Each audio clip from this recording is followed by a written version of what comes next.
Velkommen til Babelsbiblioteket. Jeg hedder Jonas, og jeg sidder her sammen med Gustav. Og vi skal i dag snakke om begær. Og det skal vi gøre af flere årsager, men en af årsagerne er, at det er sådan lidt en opfølgning på det afsnit, vi havde i foråret hedder det, som simpelthen er gået hen og blevet en af vores mest lyttede afsnit, som hedder Du er aldrig alene med din seksuelle partner. Vi prøver lidt at køre videre i samme spor. Der kan man sige, selvom vi får en helt særlig følelse, når man ser et rødt flag smelte, så går vi alligevel meget op i, hvordan det bliver taget imod af vores lyttere eller kunder, kan man sige. Det her lille produkt, vi sælger. Den kom simpelthen på en uge, kom den længere op end afsnittet om systemteori nogensinde vil komme op. Ja. Og der responderer Jonas. Det ser han, det sætter han pris på. Ja. Så vi er altså tilbage. Vi læser Lacan. How to Read Lacan er skrevet af Stavre Zizek.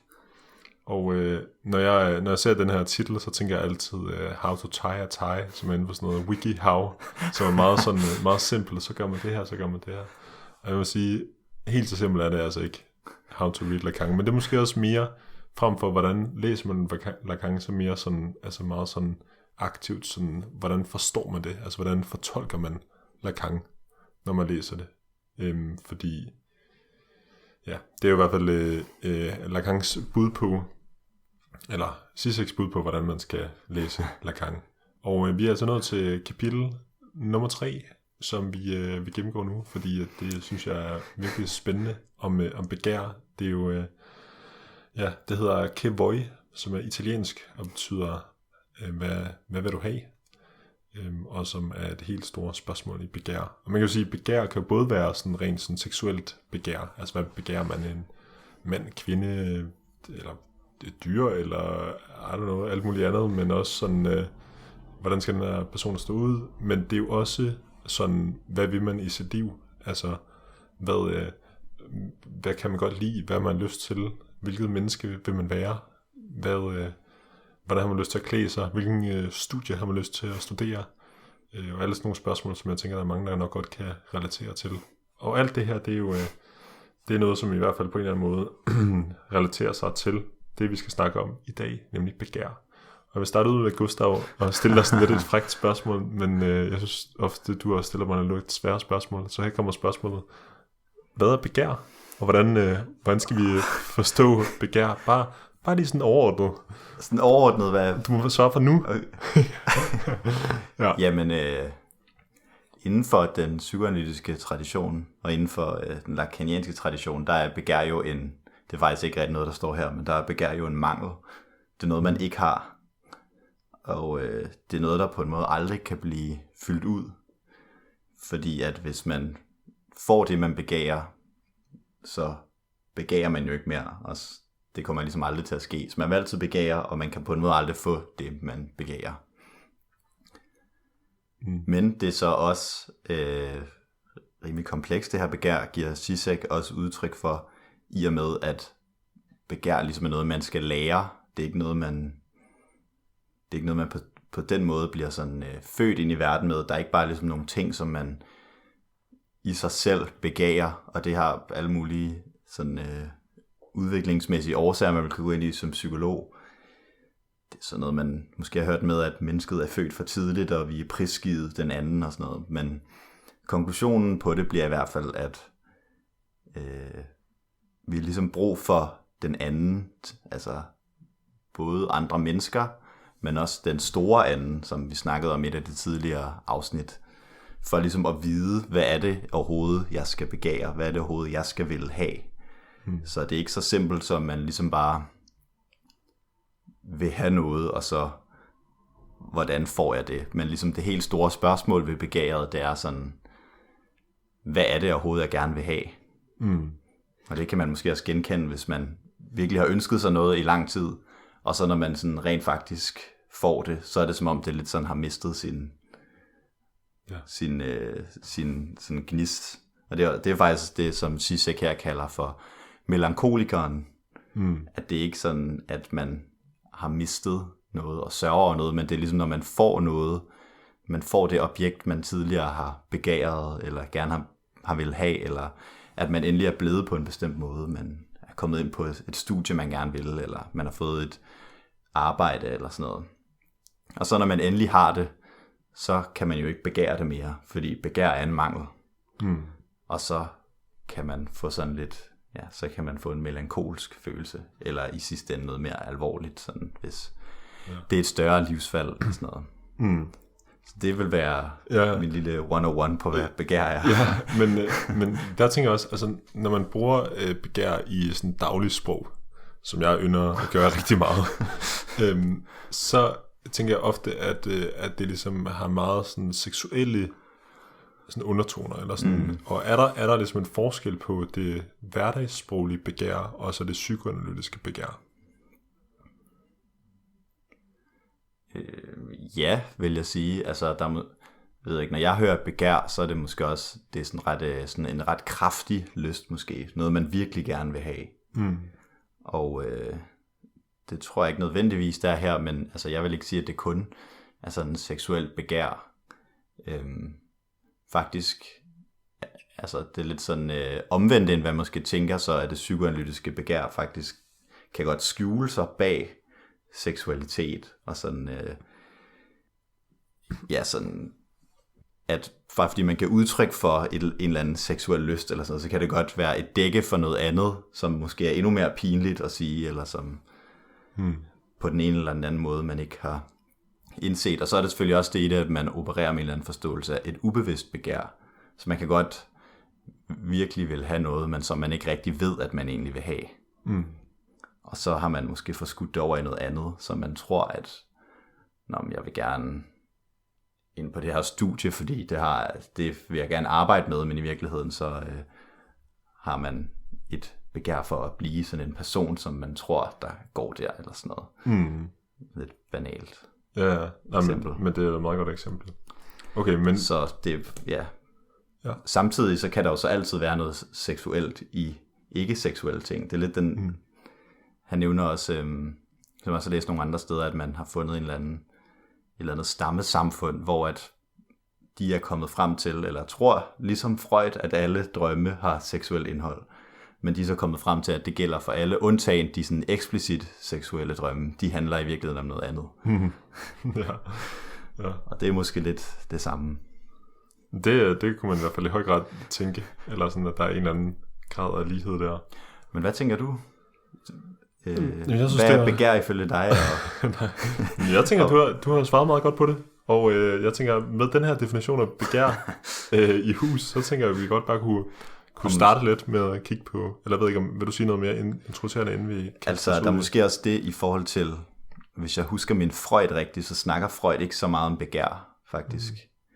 Men altså inden for den franske psykoanalyse, der er også den her distinktion med sådan, det er måske mere mellem instinkt og drift, og der er jeg ikke helt sikker på, hvordan begær passer ind i det.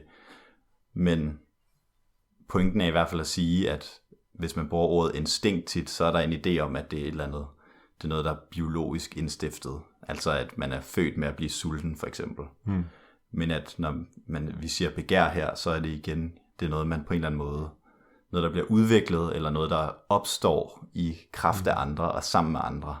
Ja. Så, men at det så heller ikke er så simpelt, at man kan holde dem helt adskilte. Så hvis man fx bliver sulten, så er det ikke bare sådan et rent materielt behov, man skal have opfyldt. Der er også noget i en begærsmæssig dimension i det.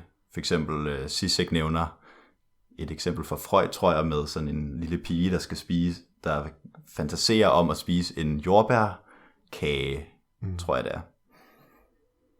Hvor at der er den eneste sådan dimension i det, det er ikke det her med, at sådan kagen er lækker, eller hun er sulten, men at den her lille pige har set, hvor glade hendes forældre bliver, når hun spiser kagen ordentligt, og ikke sådan kaster den på jorden, eller siger ad, eller sådan noget, men at så den her pige kan ligesom blive elsket, kan blive et kærlighedsobjekt for sine forældre, som jo er et af små børns store ønsker generelt, når hun ligesom spiser den her kage foran dem. Ja. Så det er virkelig også det, som begæret for Kain handler om der. Ja, og det er faktisk et virkelig godt eksempel på det der med, at altså det som Zizek skriver, som jo nok er Lacans pointe, at vi ved ikke, hvad vi begærer. Så derfor, eller at ens begær er den andens begær. Og det har altså tre betydninger af det her, hvad den andens begær er. Men en af dem er i hvert fald, at man gerne vil være objektet for den andens begær.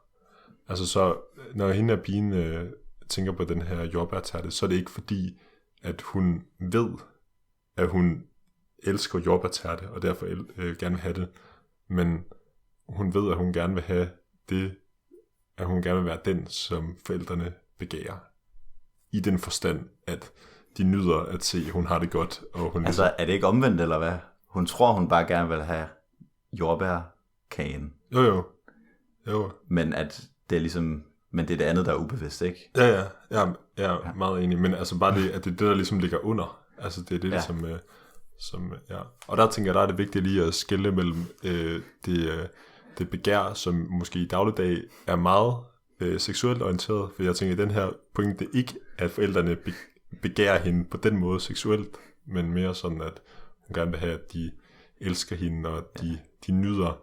På en eller anden måde, det er jo faktisk lidt dobbelt. Altså fordi hun vil gerne have, hun tænker, de ved helt sikkert, at de nyder, at når hun ligesom spiser den her kage, men sådan, forældrene ved jo heller ikke rigtigt, hvad de selv begærer. Altså så de tænker bare, at det er dejligt, når pigen ligesom er helt sikker på, hvad det er, hun gerne vil have, og ligesom tydeligt nyder det, fordi så er der i hvert fald ens begær, som ligesom er altså, de vil gerne have en pige, et barn, der spiser sin kage ordentligt, og godt kan lide, når de giver dem en gave. Ja. Og barnet vil gerne have, at forældrene godt kan lide barnet. Ja. Så der er sådan en mærkelig... jeg tænker faktisk også... Der er sådan en kortslutning, sådan en ring, hvor hvor ingen egentlig ved, hvad de begærer, men de kan godt lide at se, at den anden begærer. Og det er jo så også der, hvor den store anden kommer ind i billedet, tænker jeg. Ja. Men okay, som vi snakkede om for lidt siden. Ja, men først der kan vi måske lige sige sådan det her med... Altså, Zizek han starter i det her kapitel med at skrive, vi ved ikke, hvad vi begærer. Det er sådan meget sådan fast, bum, det ved vi simpelthen ikke. Men det vi begærer er den andens begær. Eller så, nogle gange ved man måske godt. Og der siger han, der er tre forskellige betydninger af det. Det ene har vi så lidt været inde på nu, det er det her med, at den andens begær i forhold til, at man gerne lige vil være objektet for den andens begær. Så er der jo to betydninger ud over det. Og det ene, det er, at han skriver faktisk også her, i forhold til det, at man gerne vil begære sig andre, der er jo også Gud, for eksempel, en af dem, hvor han siger, altså som den store anden på en eller anden måde, at man vil gerne være, altså have at Gud godt skal kunne lide en, som vil man så gå meget i kirke og beder og alle mulige ting, som er lidt sjovt, det der med ligesom at skabe en eller anden figur eller sådan et eller andet, som man kan være god i vedkommendes øjne, for at man så kan blive begæret, selvom det jo bare er opspind eller noget, man finder ud af. Okay. Ja, det er det samme med nationen og altså alle de der idéer om en eller anden større enhed, eller naturen, altså at man er god mod moder jord ved at købe økologisk og sådan noget. Ja, så netop det der med, at sådan, frem for, at vi ved ikke, hvad vi selv har lyst til, men vi har lyst til, at andre, der har lyst til os, så derfor så skaber vi en eller anden idé, som så kan have lyst til os.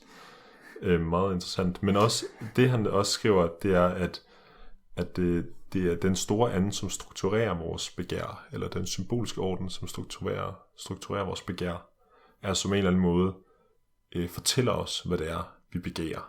Altså på den måde, det er den andens begær, altså den store andens begær. Og han skriver det selv, når vi bryder normen, så er det ligesom også den store anden, som strukturerer det begær efter at bryde normen. Altså fordi også det her med, den måde vi bryder normerne på, er jo meget sådan ofte inden ligesom for de rammer, som den symbolske orden ligesom har sat op. Han bruger selv det eksempel med de 10 bud, hvor han siger, at næsten... Det tænker jeg, det var lige dig, den sektion. Ja, men altså sådan, at han skriver, at næsten, altså pointen med de 10 bud er næsten i højere grad sådan, hvordan den store anden kan fortælle en, hvordan man kan bryde normen, eller sådan, hvad man kan Hvad man skal gøre. Ja, præcis. Fordi når der står sådan, at altså, man må ikke lyve, at så tænker man, okay, men så har jeg lyst til at lyve, eller man må ikke begære sin næstes hustru. Er det ikke også noget, der står? Jo. Tror jeg. Så får man da kun lyst til at begære sin næstes hustru. Og der var også noget med, at menneskerettighederne var en opfyldelse af krænkelsen af de 10 bud. Så for eksempel privat ejendomsret, det gør, at man kan stjæle, og sådan ytringsfrihed, det gør, at det, altså, nu kan jeg ikke huske de 10 bud, men det her med sådan at male andre guder, eller hvad det er. Altså, så sådan, hver menneskerettighed svarer ligesom til en krænkelse af hver af de 10 bud. Ja.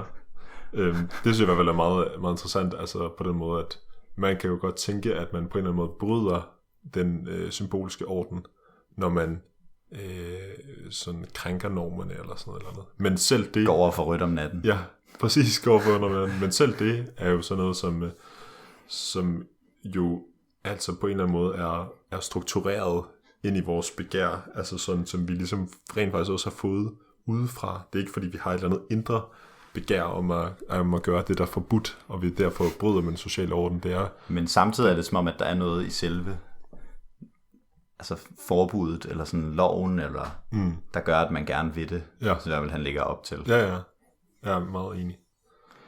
Meget enig. Og når vi snakker om, så vi har ligesom både været inde på sådan forældre, og så altså den store anden, som jo er sådan, ikke en konkret person, men ligesom, man kan sige, sproget, eller et overordnet moralsæt, eller så eller med de her symbolske systemer, der udpeger altså sådan verdens kategorier og godt og ondt og sådan noget.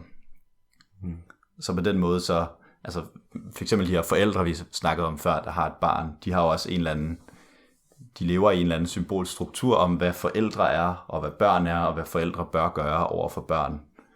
Og det er også ligesom med til at sætte rammerne for det begær, de har som forældre.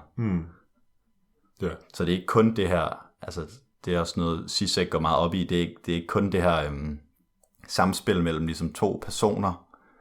Der skal altid det her tredje element til, for at begæret ligesom kan opstå, og for at vi kan have sådan en verden.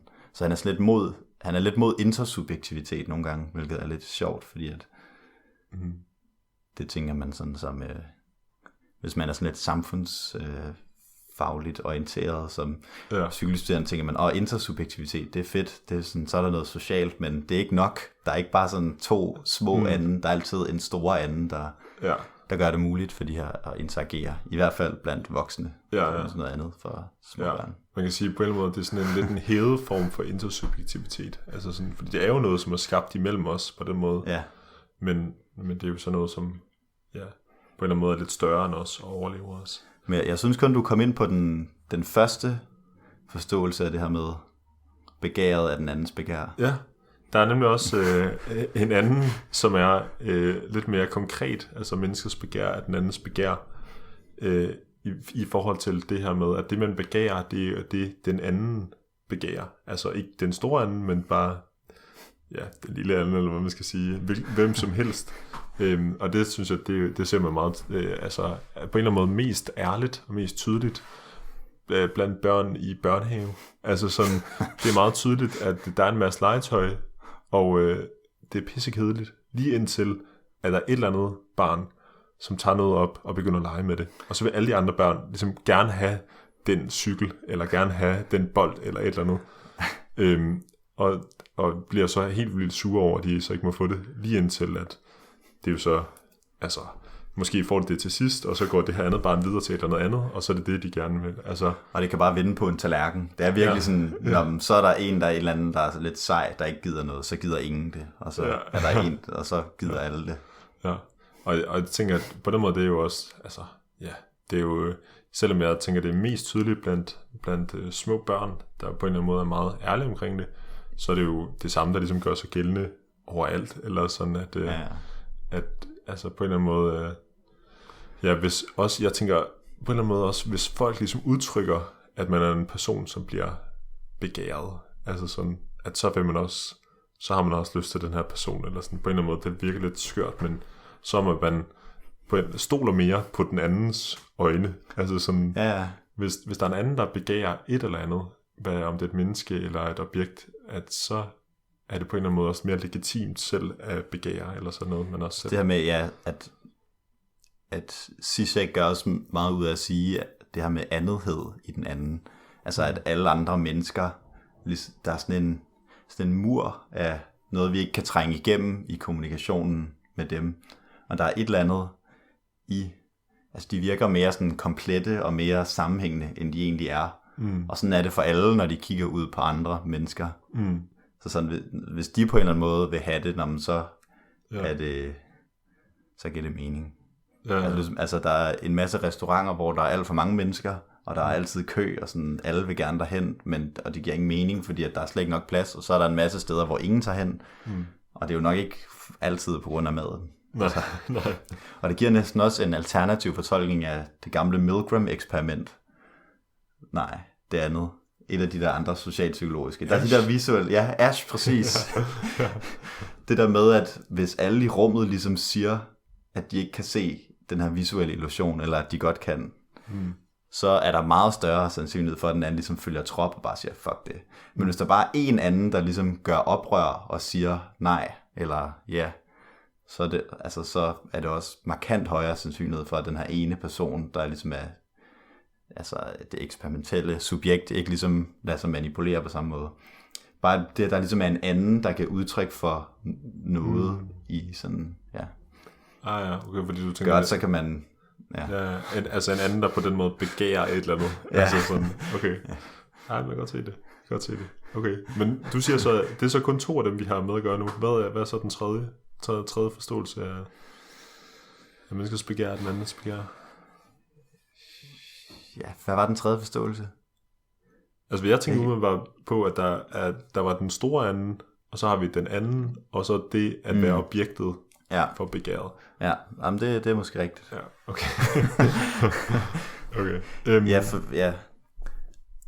Og det er jo lidt sjovt det her, synes jeg i hvert fald, når jeg læser sådan den store anden. Hvordan kan den store anden overhovedet begære? Fordi det er jo ikke nogen person. Altså, i sidste instans er det en personificering i sådan en guddom eller sådan noget. Ja. Men altså, hvordan kan sproget begære? Ja. Men det er vel også det, at det i højere grad at strukturere den begæret. Ja. Altså sådan, Men altså i forbindelse med Gud, altså der kan man vel godt sige, at den helt direkte begærer. Altså. I må ikke gøre det her, eller I må gøre det, vi skal gøre det her. Eller, og du er et godt menneske, hvis du gør det her. Ja. Altså sådan, det gode og det rene menneske. Ja.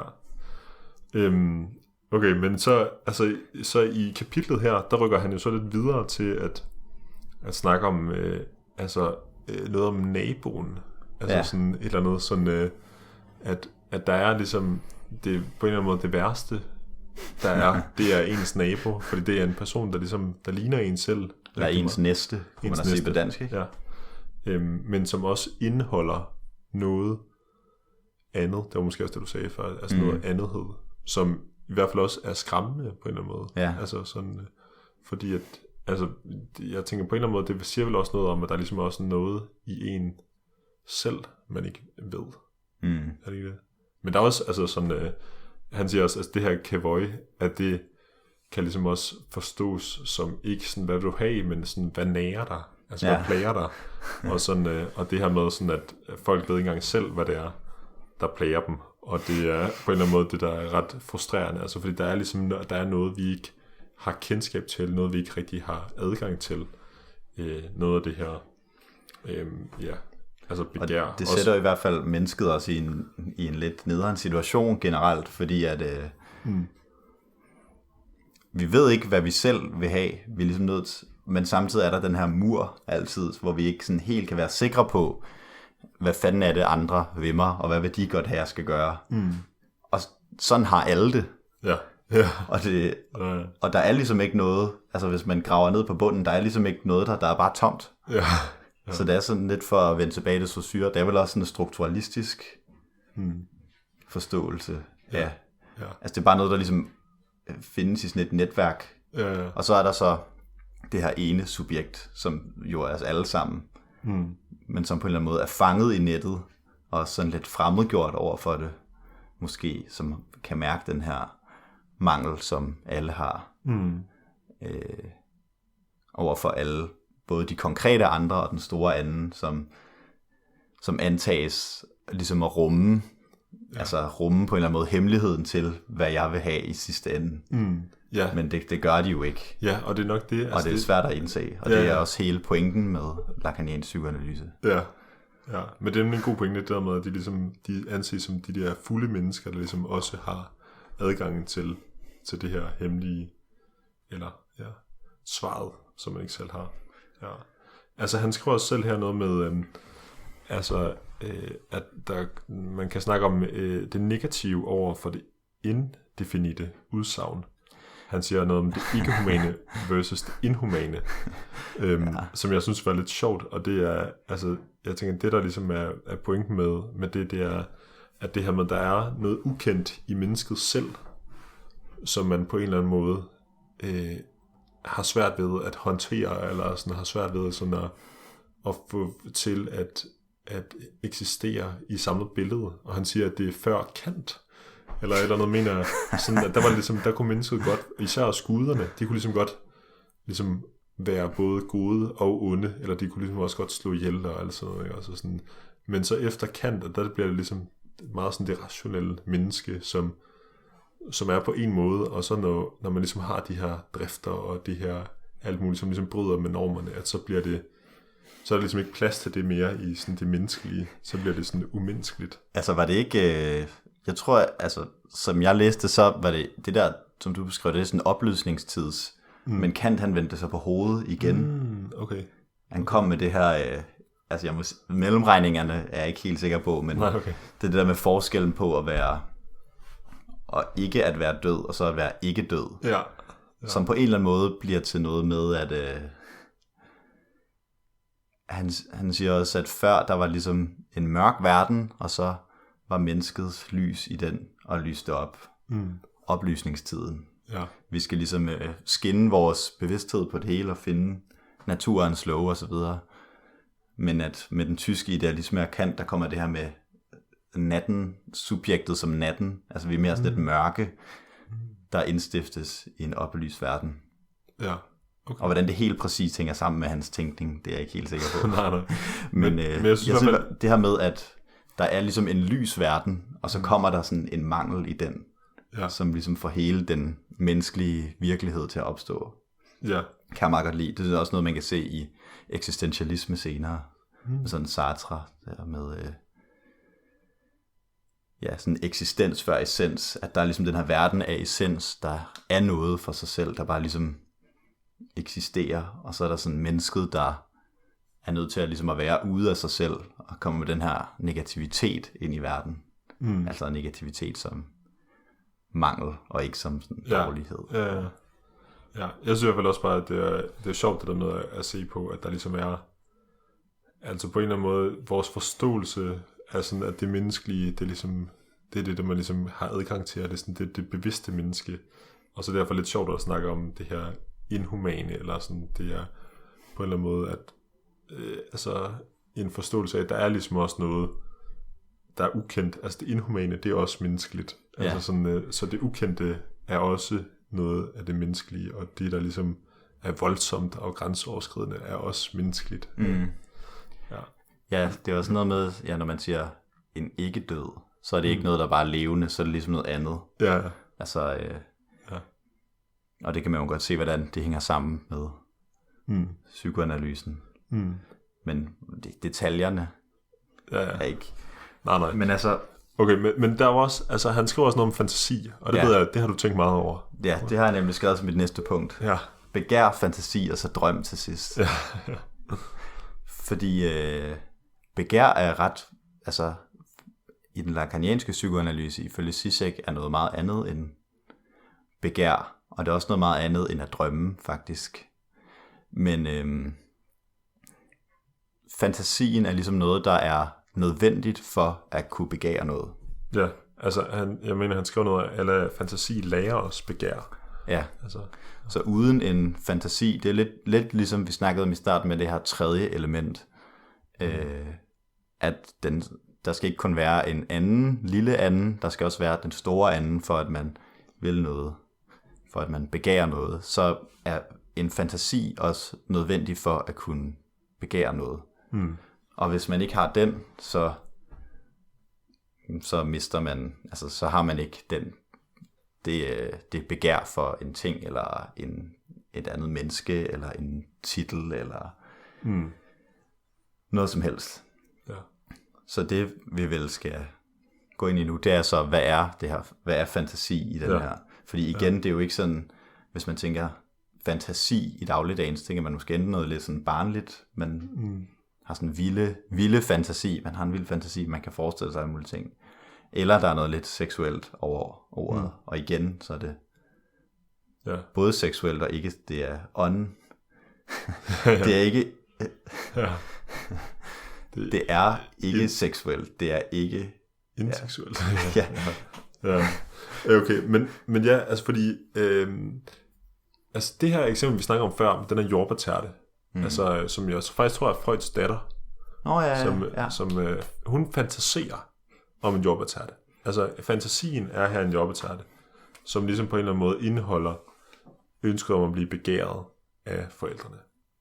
Altså være forældrenes begærsobjekt. Men hvad er nemlig den her fantasi? Fordi, altså, som vi snakker om før, altså sådan, det her med at fantasere, altså der er både ligesom sådan en dagdrømmeri i os, hvor man ligesom kan fantasere om måske være statsminister eller det ved jeg ikke. Det siger meget om dig, det der første eksempel. Ja, det ved jeg ikke, vinde en lotto eller noget også. Altså sådan, der er ligesom en form for sådan fantasi, som jo på en eller anden måde er lidt frit flyvende, eller sådan. Det er måske ikke noget, som sådan strukturerer vores hverdag så meget, hvis det ikke er i hvert fald ikke noget, man sådan direkte arbejder hen imod som et konkret mål. Og dog. Jamen det er måske rigtigt. Men der er i hvert fald også den her anden form for fantasi, fordi altså, at der står ligesom, at fantasien på en eller anden måde er altid til stede i det, vi begærer, ikke også? Altså det er ligesom, det lærer os at begære. Og det er ligesom løsningen på den her gådefulde anden. Altså det der med, at der er sådan der er noget, vi ikke kan trænge igennem indtil, hvad den anden egentlig vil have af os. Der er fantasien løsningen på det. Hvordan? Eller sådan, at ved at det gør, at selvom vi ikke ved præcis, hvad den anden ønsker af os, så kan vi skabe et scenarie, hvor at vi måske kan forestille os det. Han har det her med noget, vi måske kan bruge til at indkredse, hvad der menes med fantasi. Det her subjektivt, objektivt, kalder han det, eller subjectively objective, tror jeg. Ja. Eller nej, omvendt tror jeg faktisk, objectively subjective. Ja. Hvorved han prøver at sige, at der er nogle ting, som der kendetegner en subjektivt, som er noget sådan indre, noget psykisk, men som man ikke nødvendigvis er klar over, men som man kan blive klar over. Så man kan for eksempel opdage,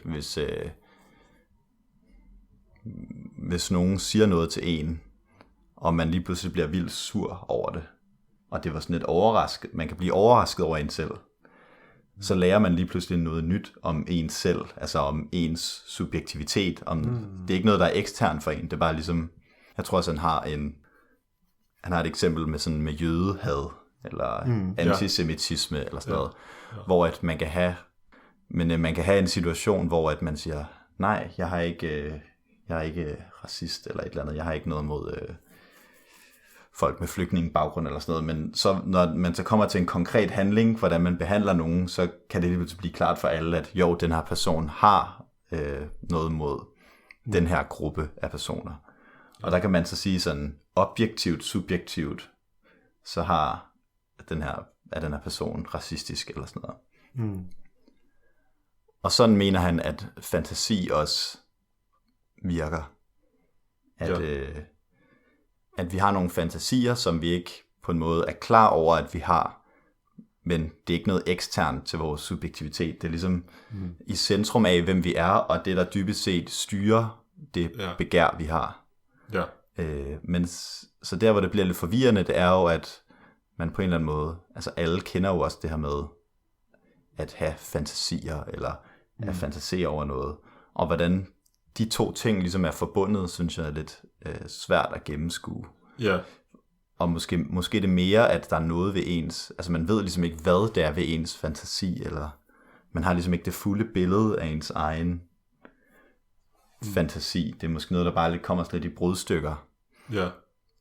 Men som, og de brudstykker, og de ubevidste del af det, det er ligesom, det hjælper os med at få et forhold til, hvad den anden begærer på en eller anden måde. Ja. Men jeg tænker i hvert fald, altså det er en god pointe, det der med sådan, at nogle gange, så er vi i sådan en situation, hvor vi selv er bevidste om, at vi fantaserer om noget andet.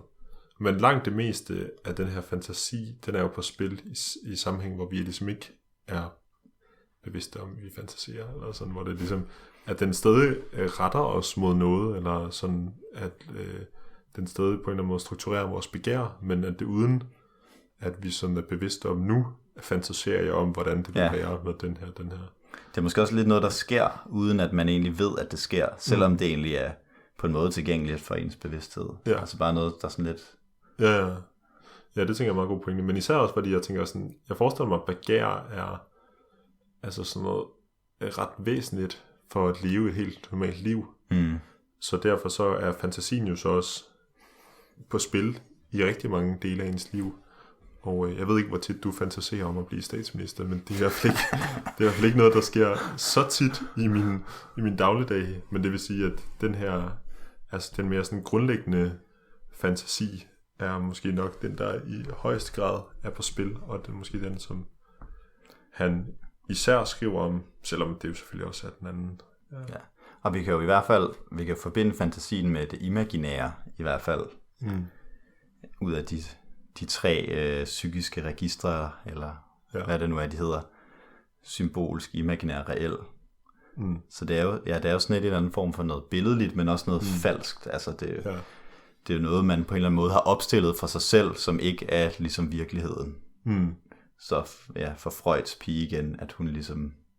Det er jo så ikke, fordi det nødvendigvis er falsk, men det er noget, som... Ja, det er imaginært på den måde, at og mine forældre vil elske mig, hvis... noget, som man jo ikke er sikker på som barn. Selvom det godt kan være rigtigt, så er der altid en eller anden lille... en lille, hvad er det egentlig, du vil mig? Hvad er det, der nærer dig? Ja. Men jeg tænker også, altså som du siger, det imaginære, der er jo også på en eller anden måde det der dobbeltforhold, eller sådan at, altså sådan at det er jo det der med også, hvordan de andre ligesom opfatter en, eller man måske også selv opfatter en. Altså der er lidt en distance der mellem, den man er, og hvordan man fremtræder. Jeg har skrevet her, at fantasi er sådan, at det objektive fremtræder subjektivt. Og det er jo også bare lidt interessant på en eller anden måde, at altså som at for at det overhovedet sådan kan fremstå som noget, vi gerne vil, eller noget, vi har lyst til, eller noget, som er vores, at så har man behov for at have den her fantasi indover. Og det er lidt sjovt, fordi han siger, at, sådan, at det skal ikke forstås som det samme som Kants, den der ting i sig selv, altså der er en ansig. Det er mere, altså, men alligevel så er fantasien noget, som guider os i sådan at i forstå den verden, vi nu er landet i. Og det kan jo også i kobles til ideologi, det her med fantasi. Ja. Fordi at, altså, lighederne er i hvert fald slående, og Zizek snakker også om for eksempel det ideologiske fantasme, som man vil også kunne sige er en eller anden form for fantasi. Altså noget imaginært, noget falsk, noget man forestiller sig, som ligesom er nødvendigt for at opretholde et normalt liv. Så de fantasier, vi har, er selvfølgelig ikke, altså de er jo ikke helt uafhængige af det politiske liv og sådan ens rolle i samfundet og ens sociale relationer, og selvfølgelig den store anden, der man kunne selvfølgelig altså også godt tænke sig til, at den store anden vil gerne have, man fantaserer på en bestemt måde. Ja, Men netop som du siger, altså, det er nødvendigt for at opretholde et normalt liv. Altså også for, som han skriver, at fantasi beskytter os fra at møde det reelle.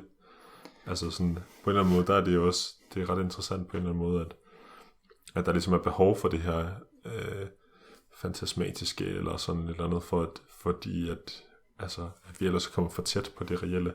Han har sådan et tyret eksempel med sådan en anden scene med 2 personer, der har sex foran et vandfald, hvor at lyden af det her vandfald er ligesom så højt, at man ikke rigtig kan høre, at de her personer har sex, hvor at han siger, at det er på en eller anden måde sådan et billedligt sprog på, hvordan det sådan fantasmatiske sorterer det reelle væk. Altså fordi hvis vi fjernede lyden fra vandfaldet, og man kun hørte, som de her 2 personer havde sex, uden der var ligesom noget bagom, at så ville det på en eller anden måde være alt for reelt, og alt for... Altså lidt frastødende. Ja, alt for ubehageligt, alt for underligt. Selvom det egentlig er det, der sådan er kernen i det, der foregår. Ja, og det er nemlig det, at det er nok det, at man bliver nødt til ligesom at have fantasien om, hvordan det vil være. Altså sådan det der med, hvis vi rent faktisk kun har det, vi fantaserede om, altså at så vil man jo bare stå tilbage med det reelle, som er ubehageligt, eller sådan. Men vi bliver nødt til at lægge det der niveau af fantasi ind over, fordi at det på en eller anden måde holder lidt fast i sådan den behagelige måde at være omkring vores begærsobjekt på. Jeg har også skrevet her, at fantasi er selvoplevelsen, som må bort i psykoanalyse, har skrevet.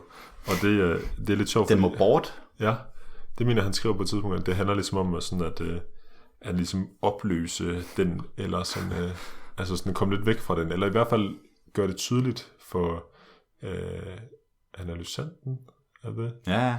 At det i hvert fald ikke er noget, som er sådan det rigtige, eller noget, der går fri af den symbolske orden, og sådan, fordi at han siger, at man har jo ofte sådan en eller anden idé om sådan, der er ligesom noget symbolisk i verden, der er nogle idéer om, hvad man skal gøre, hvad man ikke skal gøre, og sådan noget, men jeg har jo en opfattelse af mig, som den jeg er, og jeg ved virkelig, når jeg skræller alt det andet fra, så kan jeg bare mærke, at jeg har mest lyst til det her, eller det her, eller det her.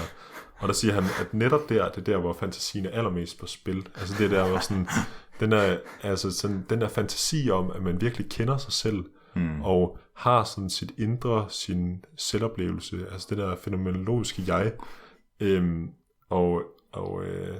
eller anden måde så, jeg tror, pointen med psykoanalysen var bare sådan, at igennem psykoanalysen kan man ligesom blive bevidst om, at det er noget, som den store anden jo strukturerer det her. Han nævner også det her med decentrering, altså, som også er sådan en nøglebegreb, vil jeg sige, inden for psykoanalytisk tænkning. Det er den franske udgave.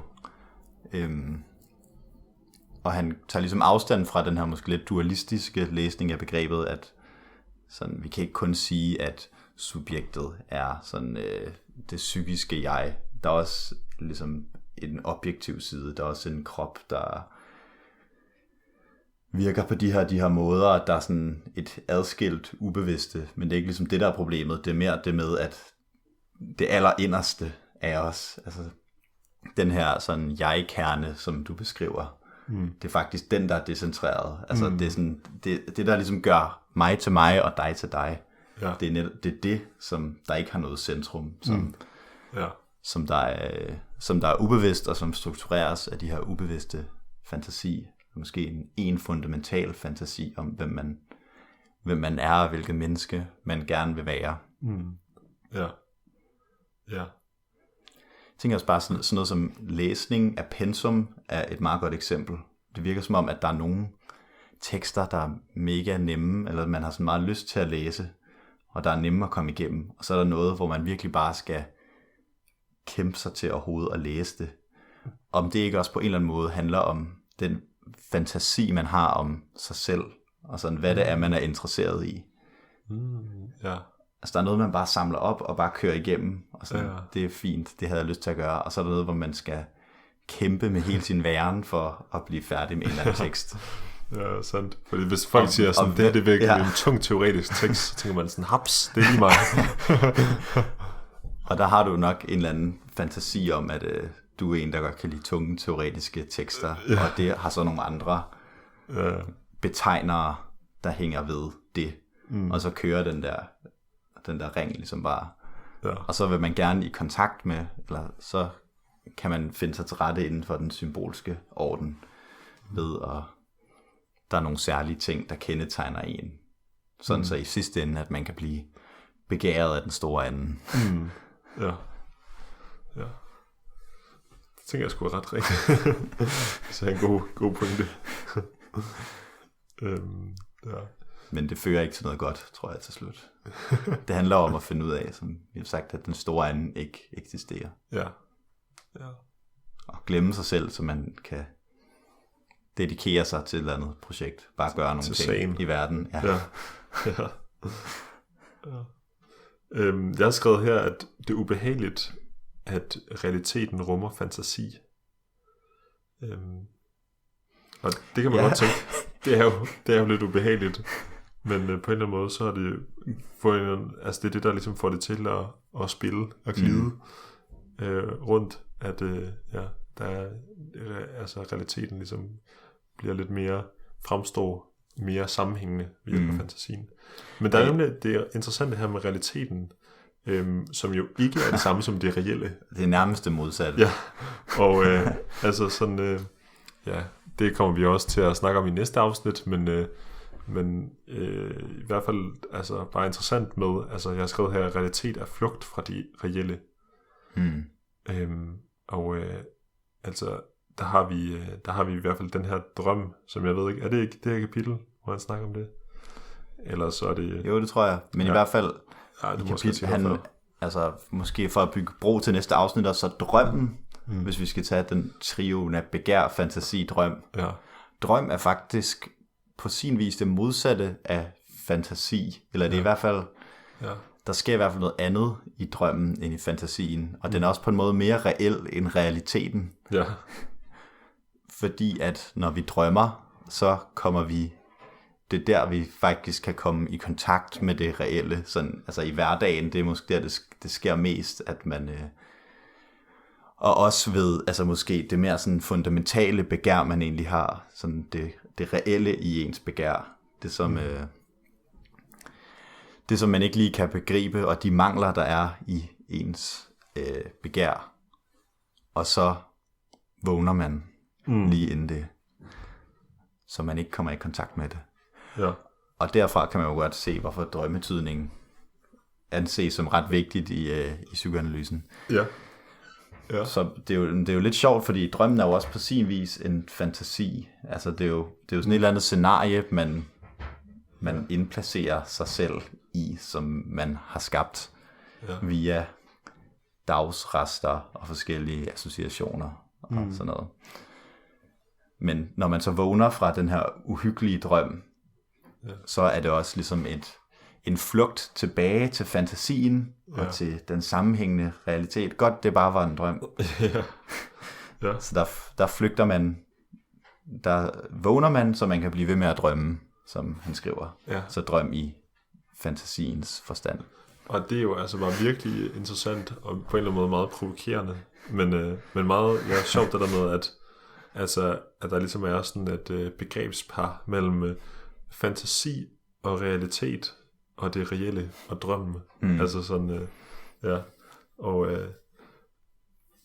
at man vækkes af realiteten, fordi at man gerne vil undgå det reelle. Det lyder lidt skørt, men men på en eller anden måde må det være sådan, det hænger sammen. Og det kører vi det, sluger vi det råt? Eller udlægger vi det bare?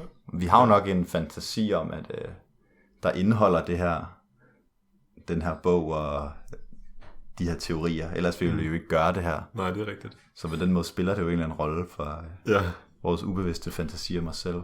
Ja, det må man virkelig sige. Men altså, jeg synes i hvert fald, der er noget meget interessant i, at det reelle ligesom er i drømmen, at det rent faktisk lader sig udtrykke. Fordi ellers så har jeg en idé om, at det er meget svært ligesom at få fat i det reelle. Og det kommer vi selvfølgelig også til at snakke om i næste afsnit. Men der det er jo det. Det er det på en eller anden måde, der er på spil, og det er det, man ønsker i psykoanalysen, at komme lidt jeg ved ikke, om man kommer tættere på, men i hvert fald komme rundt om, eller for en eller anden Forholde sig til det. Ja. Så de her brud og de her mangler, der er i den ellers så sammenhængende virkelighed. Ja. Men det sjove er også, altså det her med fantasien jo så på en eller anden måde er sammenhæng med realiteten, som ligesom gør, at beskytter os fra det reelle. Men samtidig så er det så også fantasien, som udstikker retningen i vores begær. Ja. Altså, så det er på en eller anden måde den nødvendige løgn. Hvad var det, Sejer kaldte det afsnit 4? Ja, den ædle løgn. Det er den ædle løgn, vi fortæller os selv. Ja. Men som også på en eller anden måde rummer nøglen til. Ja. Altså, måske, altså det er kendetegnet ved enhver løgn, at den indeholder en del sandhed. Altså. Der er også den her idé om at gå igennem fantasien. Nå ja. Men nogle gange snakker om. Var det du sagde? Ja. To traverse the fantasy. Ja. At vi kan ikke bare sådan sige, vi går udenom fantasien, vi går til det, der er den egentlige virkelighed. At altså, så forsvinder det reelle også sammen med det. Ja. Men vi er også meget lige ideologi. Altså vi kan ikke bare sådan kigge om bag ideologien. Ja. Vi må på en eller anden måde se de sprækker, der er i den, og så forholde os til dem. Ja. Og man kan jo ikke, den store anden findes ikke, men vi kan heller ikke have noget, altså vi kan ikke have noget samfund og noget liv uden nogen symbolsk orden. Ja. Så det er også, det er ikke sådan en helt edgy tilgang, at vi skal bare vende os væk fra samfundet, og vi skal drop alle de der fantasier. Lad os nu bare leve det ægte liv. Ja. Fordi det er kun, fantasien er nødvendig, selvom den ikke er reel. Ja, men det er i hvert fald også, det der er interessant, altså han slutter kapitler af med at skrive, opgaven er sand opvågning, ikke fra søvn, men fra fantasi. Og det er jo lidt interessant, altså så er det sådan, det er ikke fordi vi skal komme væk fra fantasien så, altså ikke fordi vi skal droppe den, men vi skal på en eller anden måde vågne op i fantasien, eller sådan måske indse, at fantasien er fantasi, eller hvad fanden er det overhovedet opgaven er? Hvad skal vi gøre nu? Vi skal i psykoanalyse. Nej, vi skal... altså, jeg tænker, det er meget ligesom ideologikritik. Altså, at man kan ikke tage brillerne af, men man kan godt tage nogle briller på, der gør, at der hjælper en med at se sammenhængene og sprækkerne, og at det er noget, som nogen sammen har fundet på, ikke bevidst, men noget, der kunne være anderledes. Ja. Og at, ligesom at forholde sig til den mangel, og det ligesom tragiske aspekt ved livet, at der er ikke nogen, der ved, hvad de vil have. Og de andre rummer ikke svaret. At på en eller anden måde gøre det til en aktiv erkendelse. Ja, det er rigtigt. Og det tænker jeg, det er vel det, der er Lacans sådan mål, eller sådan, at vi ligesom skal se det i øjnene. Men det er jo bare ubehageligt at se i øjnene. Ja. Altså sådan, og får vi det overhovedet bedre af at blive konfronteret med den her løgn, som holder hele systemet oppe? Altså. Ja, det ved jeg ikke. Jeg tænker, der er en idé ved, at det kun vil ligesom at forholde os til brudene, til negativiteten, til det tragiske. Ja. At vi på en eller anden måde også får et bedre liv gennem det. Ja. Det giver meget mening. Men også, at man ligesom kan, at det også kan hjælpe en med ligesom at lægge det bag sig, eller sådan at fortrænge det, eller bare få nogle andre måder og altså sådan bare blive sådan til sådan en god gammel neurotiker, der har sådan nogle små fornøjelser i hverdagen, som man holder hemmelige for sig selv, og som man har fortrængt de ubehagelige ting, der skete, og sådan, bare så man kan fortsætte med at leve sit hverdagsliv. Ja, det er faktisk en god pointe. Det er en virkelig god pointe. Jeg synes bare, der er noget interessant i, at der står her om begæret, altså det må nødvendigvis undertrykkes, fordi at hvis det ligesom ikke undertrykkes længere, at så forsvinder det, eller det ophæves ligesom. Altså det eksisterer kun i form af, at det er undertrykt begæret, ikke? Altså, at det ikke får det vil have, eller at man ikke erkender det. At man ikke erkender det. Sådan forstår jeg det. Det er du ikke helt... Måske. Det jeg er ikke sikker. Okay. Ja, men vil du lige summe op? Hvad er... Er vi kommet frem til? Så hvad vil I os? Vi sidder jo og snakker ind i en mikrofon, og det er måske et meget godt apparat som symbol for en eller anden form for stor anden. Ja. Og for at gøre apparatet tilfreds, og den samlede sum af dem, der kommer til at høre det her, så har vi jo bevæget os fra begær til fantasi til drøm. Og begæret er den andens begær, og det kan vi simpelthen ikke finde ud af, hvad består i.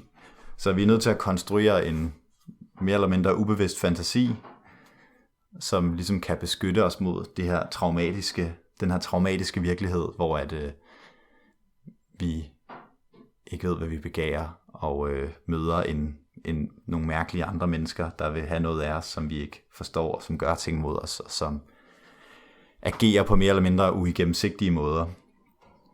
Og så har vi vores lille skjold af vores fantasier, der gør, at vi kan leve.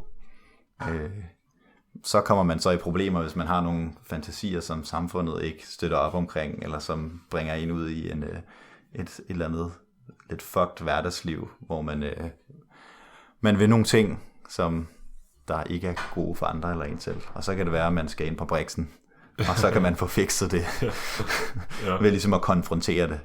Ja. Eller man kan kigge på sine egne drømme, og ligesom se, hvad drejer de så om? Hvornår er det, jeg vågner op? Hvad er det, hvad er den her ønskeopfyldelse, som ligesom er for stor til, at jeg for traumatisk til, at jeg kan kigge den i øjnene i mit hverdagsliv. Ja. Det er min opsummering. Det synes jeg var en virkelig god opsummering. Tak. Det var faktisk det eneste, jeg var lige tænkt på nu, det er lidt sjovt det der med, at så selv, det er, når du siger, at det her med, at man kan ligesom begære noget, som ikke er tilladt i samfundet at begære. Men selv det er jo noget, som den store anden på en eller anden måde har struktureret. Er det ikke rigtigt? Altså faktisk på en måde, at vi skaber ligesom også, altså den store anden ligesom skaber også det, som man faktisk bliver nødt til at komme i psykoanalysen for at, ja. Med mindre at, jeg ved ikke om sådan en, altså psykosen, om det ligesom overskrider det.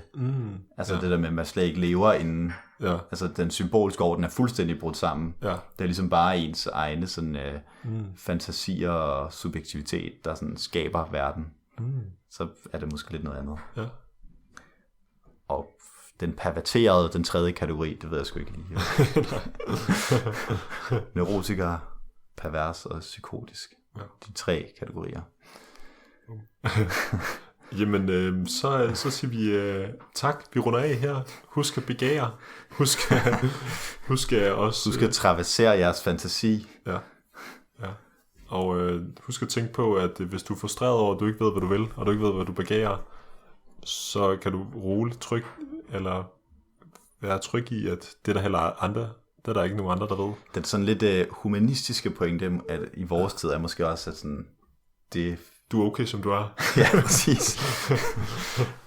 At man behøver ikke altså, der er flere mennesker nu, ifølge Zizek, der kommer til psykoanalytikere, fordi de ikke begærer nok, frem for før i tiden, hvor man begærede for meget, fordi der var alle de her regler og forbud, og nu så kan man slet ikke leve op til det. Ja. Og der er psykoanalysen, altså ved at ligge på briksen, det eneste sted, hvor man får lov til ikke at være træt af at være lykkelig. Eller, ja, præcis. Det eneste sted. Sig det lige bedre. Nej.